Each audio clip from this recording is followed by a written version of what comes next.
Í kvöld þarf að metta rúmlega 240.000 fleiri munna en í gærkvöldi. Árið 2060 mun mannkynið að öllum líkindum telja meira en 10 milljarða einstaklinga. Leið gera sífellt fleiri meiri kröfur til fæðuna sem þeir neyta.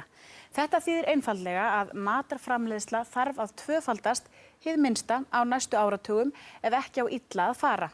En sem stendur minnkar ræktarland með hverju árinu. Julian Cribb höfundur bókar þetta efni sem heitir einfaldlega The Common Famine eða hungursneyðin yfirvofandi. Þóra Arnórsdóttir hitti Cribb í dag. Welcome, Mr. Cribb. Thank you very much. Now, the statistics that you present do not give us reason for optimism. Too many people, too little land, too little water, too little food. Is the future that bleak? Haven't we always found solutions along the way? We've stopped paying attention to food. We were concerned about food 20 or 30 years ago, but we've become very complacent. But you know, tonight there's going to be 242,000 more people to dinner than there were last night. So the population is growing, the demand for good quality food is growing in China and India and places like that. But at the same time, everything we need to produce food, good soil, water, oil, fertiliser, technology, stable climates, it's all running out. So if we're going to feed 10 billion people, which we will be doing by the latter part of this century, we really need to start paying attention to these issues now. There is a huge waste in the Western societies, at least. Is that something that might be a key to this? We are the first generation in the whole of human history to throw away half our food. That's a reasonably shocking thing.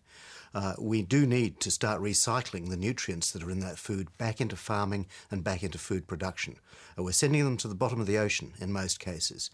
We've really got to rethink the way we do food and rethink the way our cities operate so that they recycle the water and the nutrients that currently flow through them.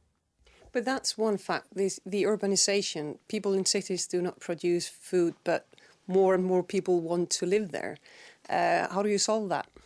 I don't think you do. It's a good thing to have people in cities, but by 2050, those cities will cover an area of the planet the size of China. And they will have double the amount of demand for water and energy and things like that. So a lot of that they will be taking away from farmers. They will take the water away from farmers. They're already doing it.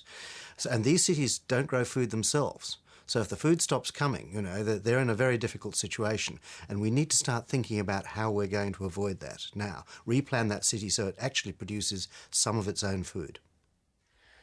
Now, it sounds like the problem and the problems, it's not just one problem, is immense.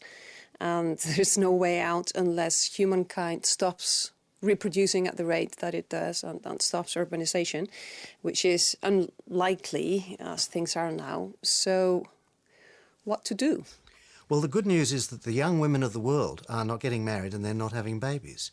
All around the world, women are choosing to reduce their fertility, no matter where you go. And that means we can bring the human population down, but it will come down slowly because people are living longer. What we have to do is to feed the human race through the peak of population and demand, which is going to be from about 2040 through to the end of the century. That's when there's going to be 10 or even 11 billion people on the planet, and we have to double the amount of food we've got with diminished resources. We have famine already now with 7 billion people. How are we going to get through this? We don't just have famine, we have high prices in the supermarket. Everywhere in the world feels the shortage now. We've had 2 price shocks in about 3 years. We will see more price shocks unless we start reinvesting in farming, unless we start looking after our soil and our water, unless we start recycling our nutrients, unless we find a new energy source for agriculture for when the oil runs out. If we do these things, we will be okay.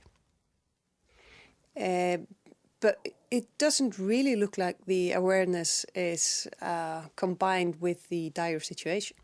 Depends where you are. I think the Chinese government is sufficiently scared of what may happen if they don't address food.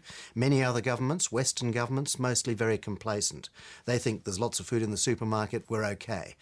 They're wrong. They're not looking far enough into the future, and they need to start doing that. And that's the reaction I'm getting from farmers all over the world. I would expect similar reaction from Icelandic farmers.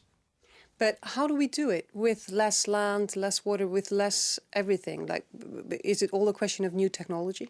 No, it's not. We do have to protect the resource base of agriculture, and we consumers have to pay a bit more for our food so the farmers can look after the soil and the water. I mean, we are losing 1% of the world's farmland every year at the moment. You know, over 50 years, you may lose half if we keep on going like that. So we desperately need to conserve these resources.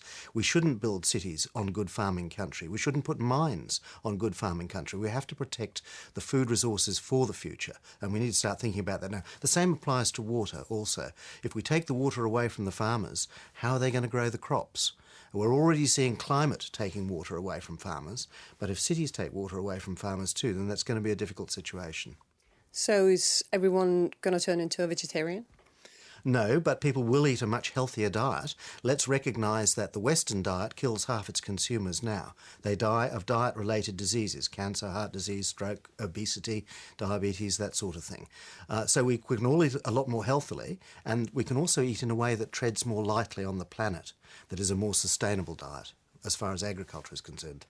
So it's definitely possible to get over this peak, but we have to act just about now. We have to act now, and there are huge opportunities here. Many new industries will arise from this. Industries that we don't even think of now, like urban agriculture, algae farming and things like that. So there are new jobs, new opportunities. There's 23,000 plants that are edible on this planet, and we eat about 200 or 300. So our diet is boring today compared to what it's going to be. Thank you very much for being with us, Mr. Cribb. Thank you very much.